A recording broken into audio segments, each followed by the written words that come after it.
Guys, আজকে একটা ইনস্টাগ্রামে ভিডিও স্ক্রোল করতে করতে একটা ভিডিও চোখে পড়লো, যেটা বহুদিন ধরে আমি দেখছি এবং আজকে একটু খারাপ লাগলো, একটা জিনিস মনে হলো। তো সেই জন্যই আজকে ভিডিওটা বানানো। যে কিছু ক্রিয়েটার দেখছি কাদা খাচ্ছে বা নর্দমা জল খাচ্ছে, এসব ভিডিও বানাচ্ছে। তো আমার এটা বিষয় না যে তারা কেন এরকম ভিডিও বানাচ্ছে, তারা নিশ্চয়ই একটা ভিউজ পাবে বা কিছু ভিউজ পাবো, কিছু সেখান থেকে পয়সা কামাবো বা লাইক পাবো, এসব ইয়েতেই ভিডিও বানায় তারা। তো সেটা পাচ্ছে বলেই তারা সেটা বানাচ্ছে। কিন্তু আমার বলা যে যারা এই ভিডিওটাকে পছন্দ করছে, লাইক দিচ্ছে কিংবা তার চ্যানেলটাকে ফলো করে রেখেছে এরকম ভিডিও দেখার জন্য, তাদের ব্যক্তিত্ব বা পার্সোনালিটিটা কীরকম, তাদের কীরকম ব্যক্তিত্ব বা পার্সোনালিটি, তাদের পছন্দটা কীরকম।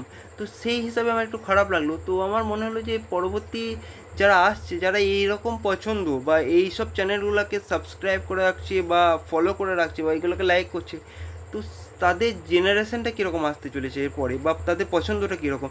তো এটা দেখে আমার একটু খারাপ লাগলো, তাই একটা ভিডিও বানালাম। Thank you guys.